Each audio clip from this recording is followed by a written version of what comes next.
I have another great birth story episode for you. This time it is with Monique.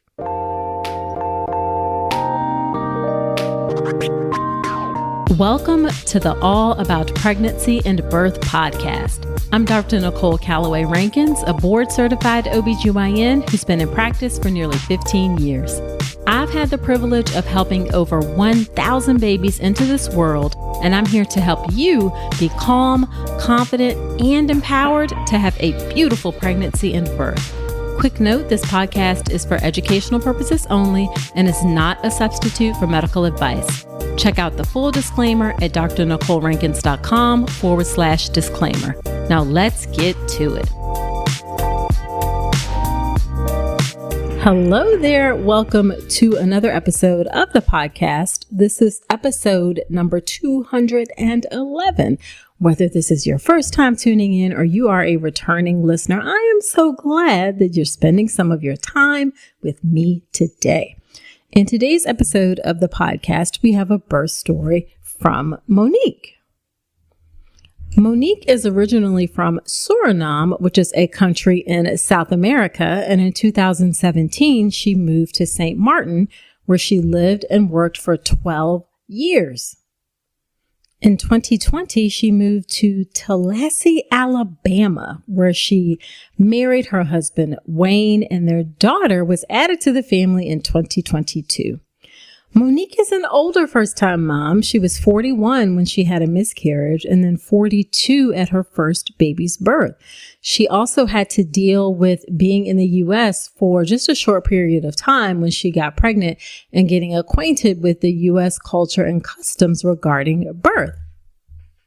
She really wanted to have, or thought she wanted to have, a vaginal birth with an epidural. You're going to hear how she's very confident in knowing that she did not want to experience pain.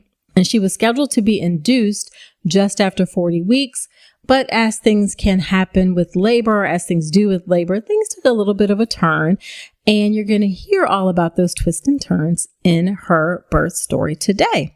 The takeaway from this episode, though, is just really about being prepared and how you can absolutely have a healthy pregnancy and a birth, even if you are over 40. So I know you are going to love it.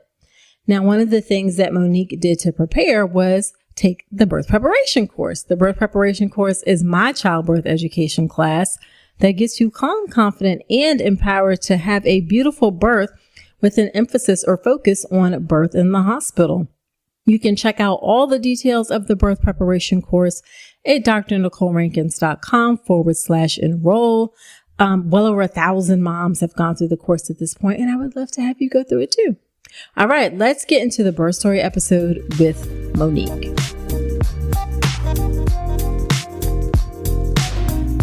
All right, thank you so much, Monique, for agreeing to come onto the podcast. I am so excited to chat with you today. Yeah, thank you for having me, Dr. Nicole. Yeah. I am all for the top excited. Yeah. So why don't we start off by having you tell us a bit about yourself and your family? I'm trying to keep it short. I am originally from Suriname in South America, so I speak Dutch. That's my first language. Oh. But I've lived in St. Martin for 12 years, where I also spoke Dutch and English. Okay. Then I moved to the States, which is a whole other story and podcast by itself, where I met my husband, he's from Guyana, but he's lived here since he was 11 or so. Okay. So in order to understand the birth, we have to understand what the pregnancy was like. So what was your pregnancy and prenatal care like? In the moment, it felt heavy, but looking back, it was a breeze. What I mean so it has to do with me having a very low pain threshold. Okay. So I can't take headaches for hours, for instance. I can't take pain Gotcha. at all. See, we all have to know where we stand. So you Correct. know where you stand with pain. Yes. But it was pretty straightforward. Well, was it straightforward? Yes and no. I had a miscarriage the year before, which ended at 10 weeks. Okay. And it was just chromosomal anomalies. So for this pregnancy, I was very alert. Oh, did they actually send the tissue off to be? No, Okay. they did not. But the OBGYN explained that to me. It was 10 weeks. And actually, at my first ultrasound, the heartbeat was already weak. Okay. And I think he actually suspected it already because the way he spoke to me, he was speaking in the sense of, miscarriages can happen. And I'm wondering, why do you talk to me about miscarriage at my first meeting? Got it. And he said, come back next week. Let's see if the heartbeat is a bit stronger. Okay. And it was not. Okay. There was no heartbeat the next time. Okay. So I asked him the next meeting, why did you say that? And what did you see warranted you telling me all of this? He said, Right. well, your age is one. Mm-hmm. The heartbeat wasn't there is two. The age wasn't corresponding with what you said at your last menstrual period. So I understood those things. And that was a surprise to me. And that was the first time I heard that 1 in 4 people have a miscarriage the first time. Mm-hmm. So I decided there and then I'm going to prepare everything I can for my next marriage, for my next pregnancy, everything I Right. can know. Right. But the pregnancy was a breeze. I was just, what's the word, not just for a few days only. And in the end, I was just tired. I was just tired of being pregnant. Okay. I couldn't turn in bed. I couldn't get up from the chair by myself. Right. But that's all. I had no issues whatsoever. None. Nothing. No bleeding, no spotting. It was clear. And good. And let's remind folks, what age are you or were you at your pregnancy? So the first marriage, I keep saying marriage. The first pregnancy, I was 40. Okay. The second one, I was 41, and then 42 at delivery. Okay. Okay. So I'm currently 42. Okay. And did you have any trouble getting pregnant at all? No, actually, I wasn't expecting to get pregnant because I am 42. My husband Right. is older. He's 56. Okay. So pregnancy was a blessing. Gotcha. I asked him in the beginning, would you mind if we don't get children? And he said, well, I didn't marry you for your ovaries. So no. So overall, then you were satisfied with your prenatal care? I was. To be honest, I was. The OBGYN, and I really love him, Dr. Griggs. He gave me time to ask all my questions, and I had a lot of questions, because I did a lot of research, and I wanted to know how he stood on what his opinion was on certain things. I wanted to understand and know. And he gave me time every time. I would call, and I am actually very satisfied with the care. Good. Yeah. Good. So now you mentioned that you had to get adjusted to U.S. birth customs. What do you mean by that? I have never given birth, and I have never given birth in the U.S., but I know how things are in Suriname, where I'm from, and in St. Martin. Things are just different. One of the differences is I'm not sure if you can choose either OBGYN or midwife. That's one. Secondly, in Suriname, the conversation with the doctor is a one-way conversation. He says or she said what will happen, and that's it. Because my younger sister was pregnant at the same time or even earlier, and I would ask her certain things and she wouldn't know. And I would say, ask, but the culture isn't there to ask. So either the culture isn't there or the time is not there to ask. Gotcha. We don't have doulas. That's one. Mm-hmm. Because in the Caribbean, your family is your doula. You have a mom, they're a sister, they're a cousin. So you don't worry about after. I had to worry about it because we are secluded almost. Yeah, I had to get accustomed to the US by itself. I don't know how things go. I'm here only for 2 years. So I had to adjust myself to that and then being pregnant in a strange country. Gotcha. That's a lot to get used to. It is. Yeah. It was. But my experience was positive, I must say.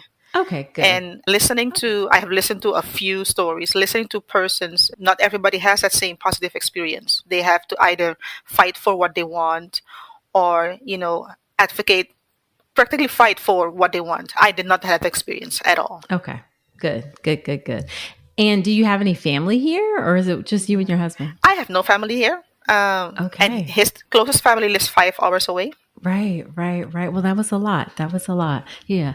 What concerns did you have being an older first-time mom? One, being old by itself, because I've heard so often that I'm geriatric and all of that. So that was my concern. Right. That getting pregnant may be a blessing, but that's not all. Also because my younger sister, who I told you about, she actually got a stillborn. So I had that in the back of my head. Then I had my miscarriage. So every time I woke up, I was happy I was still pregnant. Sure. So that was an issue by itself. That's one. And would I be able to carry my child to term and have a healthy child? Because being older, you're susceptible to more sicknesses and all other things. Mm-hmm. So those were my only concerns. And after that, would I be able to deal with all the postpartum issues? That was really my only concern. Right. Yeah. So how far along was your sister when she had a stillbirth? She doesn't know. It was full term. Oh my I think it was gosh. more than 37. Yeah. Oh my gosh. Okay. And yeah, yeah. Yeah, I don't know. that's a lot. That's a Oh, lot. and on top of that, my mom also lost her first child, but he was one and a Oh, half. So I have that history to deal with. So I'm thinking, whew, how will this go? sure. And I was trying hard not to let that concern me too much that my pressure would go up. Mm-hmm. So you have to deal with that and yet be peaceful and calm inside, not Yeah. to affect the baby in any Yeah. way. Yeah. So Yeah. waking up pregnant was my concern every day. Okay. Okay. So Yeah. you would wake up every day and say, I'm thankful that I'm still pregnant. Yes. Okay. All Yes. right. Let's do this. Yes. Yeah. Yes. Absolutely. Yeah. So, what are some of the things that you did to prepare for your birth? I did a lot. I really, really did a lot. Mm-hmm. So, first of all, I don't like surprises at all. I like to know everything. I know I cannot know everything, but at least Mm-hmm. I wanted to know what the possibilities were. Mm-hmm. So, I listened to 1,000 podcasts. And when I say 1,000, I mean I will mention them. I will mention a few. Sure. Yeah. I downloaded a few apps.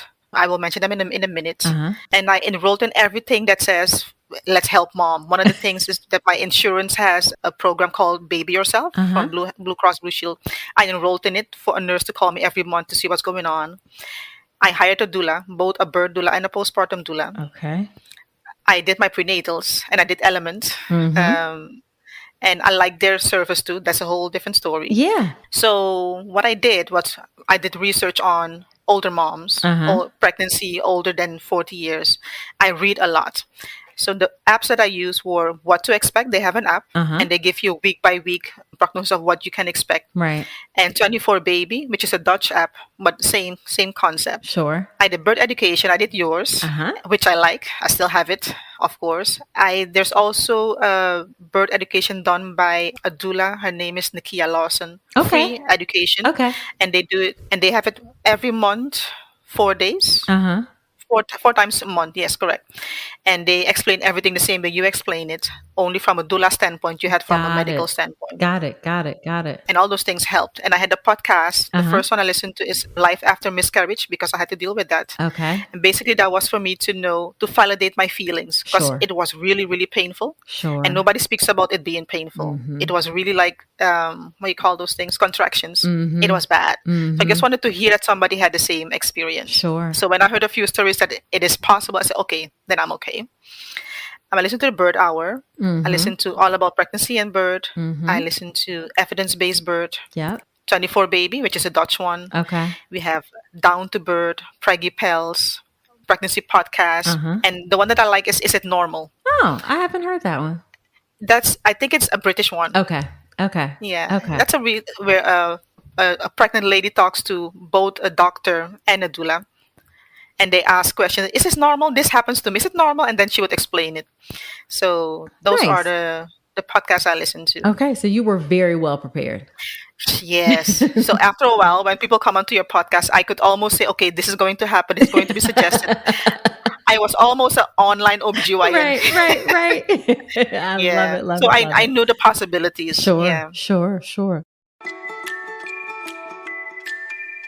Listen, just because breastfeeding is natural doesn't mean it's easy, but you don't have to do it alone.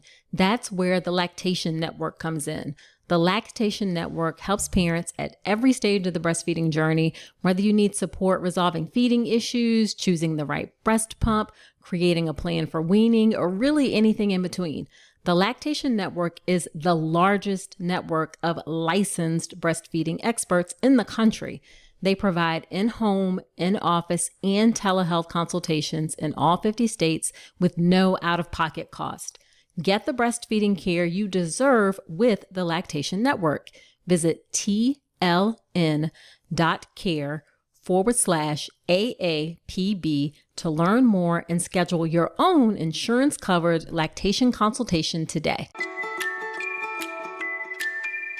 So what are some things that you wanted for your birth? It may sound funny, but all I wanted was peace. I wanted to be at peace with everything that happened. So be it a what you call it, no medication because it was not available. Be it a C-section because whatever happened. Be it whatever emergency, I wanted to be at peace with any decision. Yeah. I wanted to be informed every step of the way. Yeah. And for me to know that, I had to know what the possibilities are so that I could ask the right questions. Yes.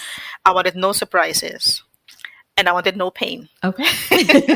So I wanted a epidural from the minute I walked in. I know it's Sure. not possible, but walking with my back open, like, I'm right here, ready. go. Yes. I'm ready. And I told the doctor from the beginning, I want no pain at all. Right. I cannot take pain. Okay. But for me, important was peace. Yeah. And I wanted to be included in every decision. Okay. Don't tell me I'm going to do this. No. Sure. We have to do this. What do you think? Right. So Right. I love that. I love that's what that. I wanted. I love that. So then what exactly happened with your birth? So everything went well. But by week 37, I was tired. I wanted it over with. Most doulas don't encourage induction. I was ready. You were like, mean, let's get it going. Let's get Right. it over. Yes. But also I knew that, and I think I asked you once also, that the older you are, what was the explanation? The explanation was from evidence-based birth that the placenta loses its, not value, but its Yeah, it doesn't work as well. correct after with the normal birth after 40 weeks. But that happens at 37 when you're 40 and older. So I wanted the baby out by 37 weeks. So when I went for my and by the way, my baby was almost always breech. Okay. Almost always. I could feel her head on the side. Okay. But by I think week 36, she turned head down. I was so happy. Okay. But when I went to my 37th week appointment, she was breech again. Okay. Let me see. No, she was head down. Okay. Indeed. But then I mentioned induction. I said, how about it? He said, yes, he was going to mention it. And by the way, my due date was Christmas, Okay. really December 25th. So the doula was saying, be careful. People push their induction dates around those days. Yeah, they do. I didn't care. I wanted the baby out. So I wasn't, so when he said it, at least I brought it up, not he did. I did Sure. it first. He said, I would like to induce you at week 38 if you're 39, if you're okay. I said, I'm okay. So when I went to my appointment for the 39th week, we were going to make an appointment. And he said, well, actually, the hospital doesn't agree with that policy. They want to induce at week 40. So I was very, very disappointed that day. I almost cried because they said, no induction for you. Your age is not an indication.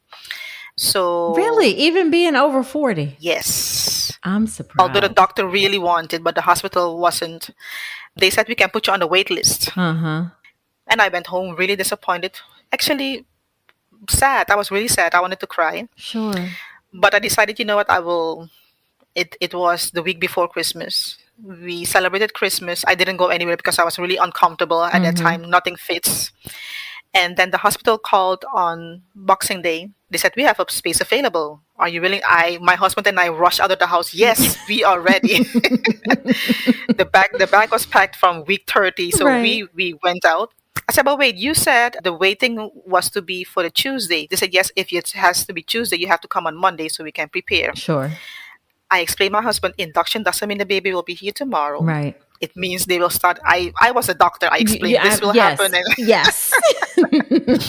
so I was calm. We went and the room was really roomy. It was an apartment. It was Right. really nice. Nice. And then they did a scan and noticed she was breech. Okay.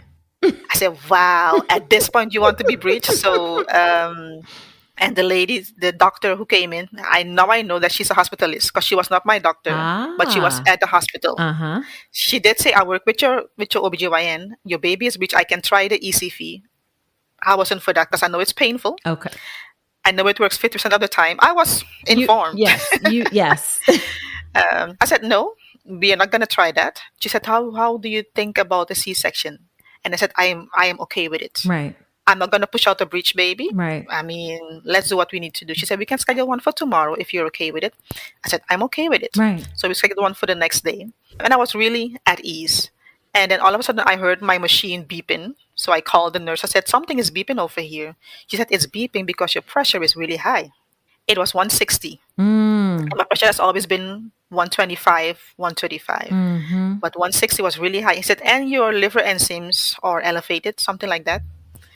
So you are at risk for preeclampsia. I said, oh, so it's a good thing that I'm actually here Right. because I wasn't feeling anything. I wasn't feeling Right. bad or so. So I was Right. happy to be at the hospital where they could catch it one time. So I was happy to be there. Yes. And so they gave me magnesium immediately. And I knew magnesium can make you feel bad. It did not. Mm-hmm. Oh, good. Yeah, it did not. But at least I was prepared for it. Everybody who talks about it.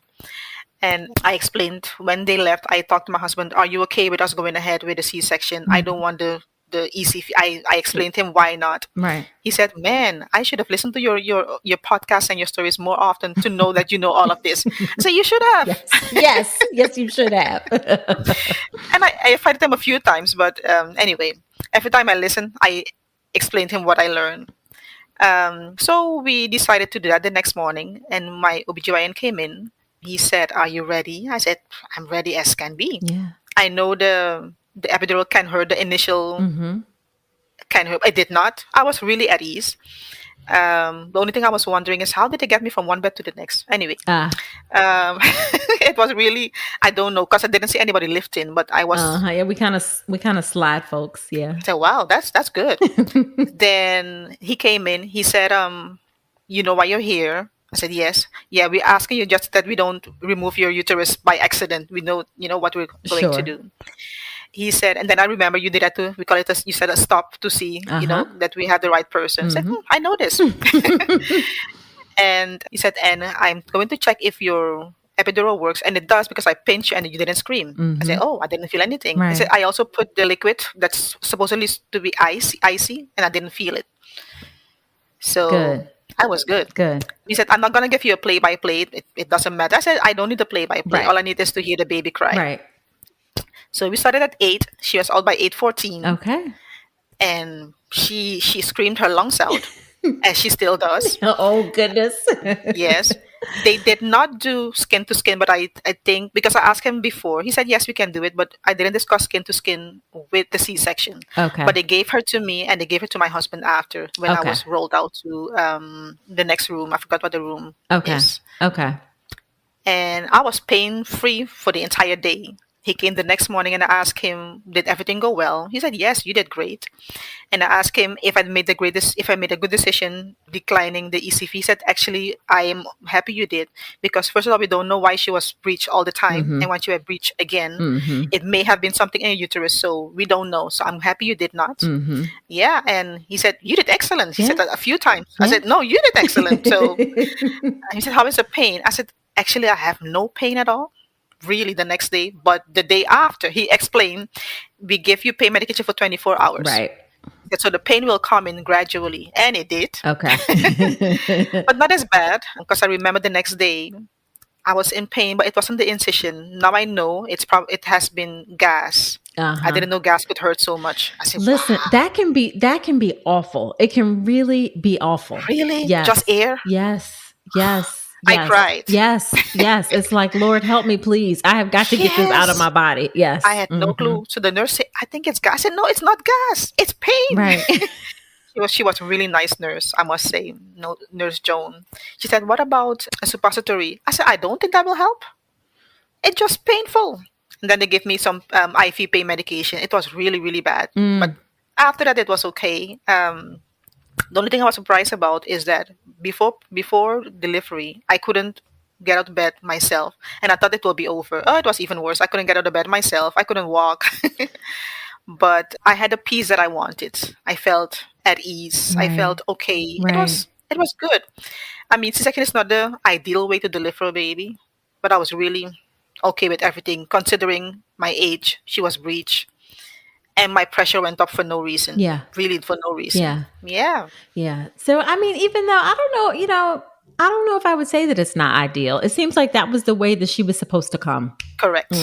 Correct. Yeah, and I didn't want it to be a surprise for me. Yeah. I knew what would happen at a C-section. Every step I wanted to know, how are they going to numb me? How? Sure. So, yeah. That's awesome. But it was really okay. That's awesome. That's awesome. So then are you breastfeeding? I am. Okay. Not exclusively though, but mostly breastfeeding.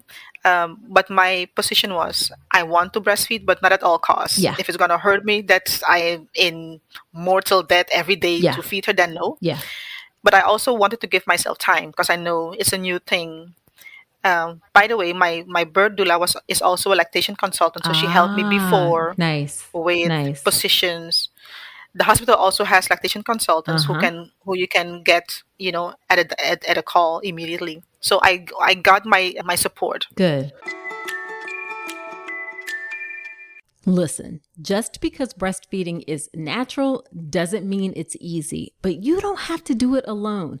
That's where the Lactation Network comes in. The Lactation Network helps parents at every stage of the breastfeeding journey, whether you need support resolving feeding issues, choosing the right breast pump, creating a plan for weaning, or really anything in between. The Lactation Network is the largest network of licensed breastfeeding experts in the country. They provide in-home, in-office, and telehealth consultations in all 50 states with no out-of-pocket cost. Get the breastfeeding care you deserve with the Lactation Network.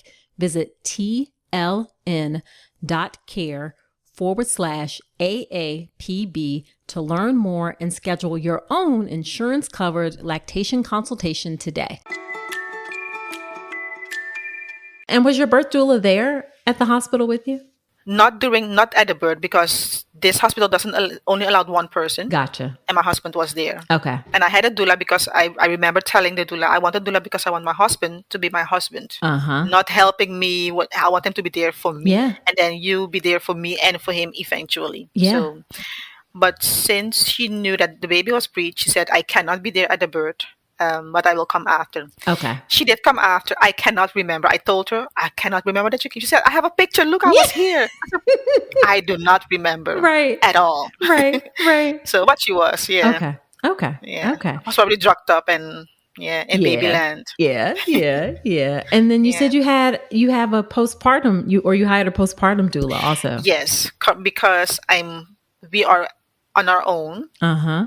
His mom lives 5 hours away. My mom is an ocean away. Sure. And as I said, I don't want surprises. I want to see, can I do it? And if not, I want somebody available right there and then. Gotcha. So I think we called her from the second day. My husband was home for 2 weeks after. Okay. And then he started working again slowly, but now he's working full time. So we contacted the person. She was recommended by the other doula. Uh-huh. And I told her, all I want you here for is for me to relax. I don't want to wash dishes. I just want to relax. She said, that's what I'm here for.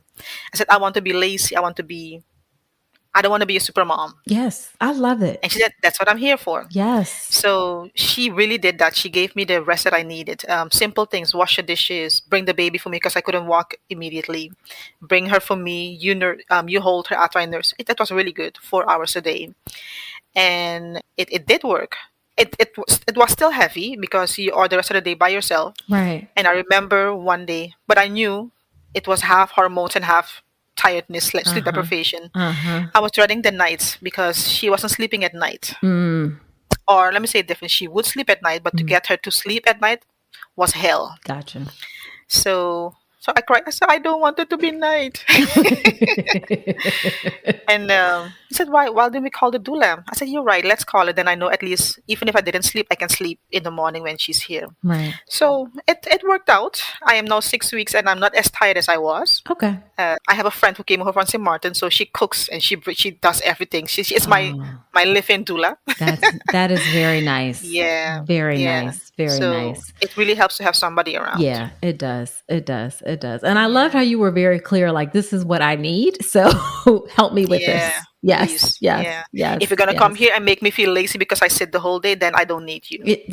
I love it. But yes. Yeah. Absolutely. So have you had your postpartum visit yet? Your postpartum checkup? Yes. I went yesterday and he said again, you did great. I said, I really enjoyed I enjoyed, what did I tell him? I said, thank you. He said, no, I enjoyed taking care of you. I really did. Because with every visit, I had my questions ready. And not the yes or no question, but what do you think of a doula? And he would answer me. And I like the way he answered. Right. What do you think of induction? And how is it up? He really, nothing was offensive for him. It was a really conversation. Yes. And I enjoyed it. And I didn't attack him. And I wasn't there with the decline everything policy that people like these days. Everything is declined. No, I wasn't for that. Right. I just wanted to understand everything. Yeah. So I went yesterday and he said, everything is going well. He said, the only thing is you cannot get pregnant for a year. I said, in the event I don't want to, Right. but in the event I do, is it a disaster? He said, it's not, but we would not want you to be pregnant within a year. Right.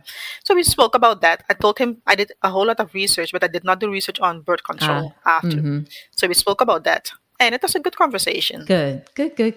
So how do you feel overall about things? If you had asked me 3 weeks ago, I would say I am dead tired. I am happy, but I'm dead tired. But today, 6 weeks out, I have my friend here. I feel good.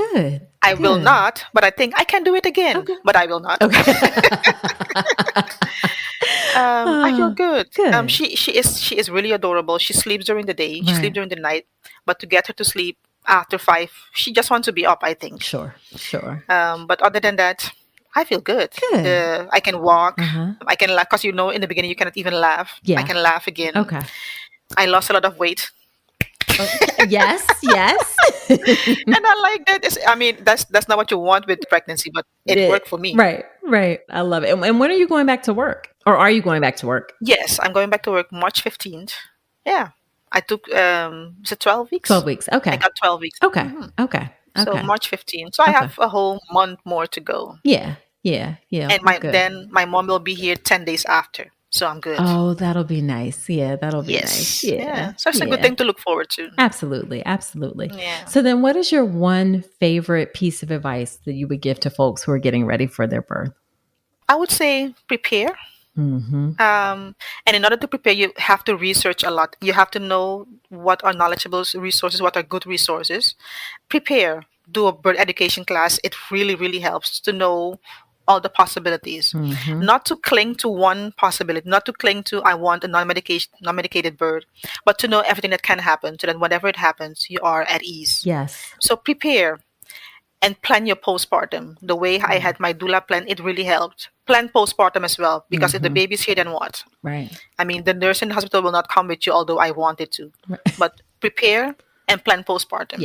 Yeah. I love that. Well, where can women connect with you? Are you on social media anywhere or anything like that? You can say no. Yeah. I was on Instagram. I'm not anymore. Okay. I'm on Facebook, which is private. So the best way to reach me is email, which I find more personal, actually. Okay. So people may send me an email. Or actually, how about if anybody wants to contact her, you can email us and we will put her, because I don't like to give out folks' emails. So great. Yeah. That's fine. Yeah. Well, Monique, thank you so much for agreeing to come onto the podcast. There are so many great lessons and things that people will be able to take away from this. So I so appreciate your time. Thank you. And thank you for what you do. I mean, I learned a lot from your podcast. Because of your podcast, I was at ease. So thank you. Oh, thank you.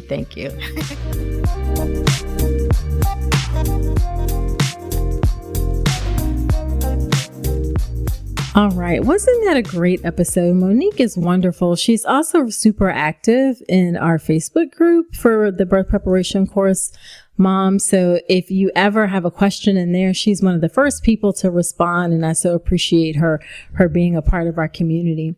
Now, when we have a guest on the show, I do something called Dr. Nicole's Notes, where I talk about my top takeaways from my conversation. And here are my Dr. Nicole's Notes from my conversation with Monique. Number 1, she knows who she is. Okay. She knew that she does not deal well with pain. That is not something that she was interested in experiencing at all. And I want you to take that lesson and apply it to your own life in the sense of do you during your pregnancy and birth experience. There is no shortage of people who will tell you what you should or should not do with your pregnancy and birth experience. You need to, however, trust yourself, know yourself. You'll have people who say, oh, you should do unmedicated. Oh, you should absolutely get an epidural. Don't listen to what other people think. Tune into what you know is best for yourself. Now, that doesn't mean you don't hear other people out, right? You gather information. You listen to what people say from reputable sources, by the way, because there are also some not so reputable sources. So you gather your information and then you do what works best for you. Okay. So do you during your pregnancy and birth experience. You're smart enough. You're capable enough to make those decisions for yourself with the appropriate input, with the appropriate background information, so you're making truly informed decisions. Okay. Number 2. Not only did Monique know who she is, she was very clear about what she wanted. Okay. She knew what she wanted for her birth experience, and she was very clear about the decisions that she made. And I believe she was so clear about that because she informed herself. She was armed with knowledge. She was going into it not blind, not ignorant. She really prepared herself well so that when things come up, she felt confident about making the decisions that felt right and felt good for her. That's one of the things that the birth preparation course, my childbirth education class, will do for you, is help you feel confident and empowered when you make decisions. You have that background information so that you can make decisions that work best for you and feel really good about those decisions, whatever those decisions are. Again, check out all the details in the birth preparation course at drnicolerankins.com/enroll. And then the final point is that Monique had a village, okay? She was not playing about the support. She had a birth doula. She had a postpartum doula. She had family timing coming in, lactation counselor. You really need to assemble your village. And this really needs to start during your pregnancy. Like, you really need to start preparing things and your support lining up during your pregnancy for the postpartum period. I can tell you, we as a medical system do a horrible, and I mean horrible job preparing people for the postpartum period. We may bring up like, oh, do you want a breast pump kind of thing? But please do not count on your doctor doing this for you, because they're not. It's not something that we're trained on. It's just not something that is part of the traditional medical system. So you need to do that for yourself. I would say in the 3rd trimester is when you start lining up things that you need to have. Maybe you line up you should definitely line up a lactation counselor. Put on your registry, perhaps, that you want support towards a postpartum doula. And people sometimes think like doulas can be super expensive. But you can often have like just 1 visit or 2 visits. They don't have to come every night. Maybe they can come a couple times a week for a little bit. So it doesn't have to be like a tremendous amount, but that investment can really have a lot of returns. So put on your registry that you want a postpartum doula. Maybe you need to line up a pelvic physical therapist to help get your physical body back in shape. So start assembling your village and have your village and your support in place during your pregnancy, because the medical system ain't gonna do it for you. That's just the reality. Okay, so there you have it. Do me a favor, share this podcast with a friend. Share it with like 3 people. Okay, 3 people. There's a share button inside the app where you're listening to me right now. I would appreciate it if you share. I am on a mission to reach and serve as many pregnant folks as possible. So if you think or you know someone who might benefit from this, whether they are pregnant, whether they are a childbirth educator or a doula or a physical therapist or whatever they may be, then share it, please. I would so appreciate it. And be sure you're subscribed so you do not miss an episode. And I love to hear what you think about the show. Shoot me a DM on Instagram. I'm on Instagram at Dr. Nicole Rankins. Shoot me a DM there. I would love to hear what you think about the show. Love to hear if you have other ideas for shows. I am always open. My DMs are open. Okay, so that's it for this episode. Do me a favor and come on back next week. And remember that you deserve a beautiful pregnancy and birth.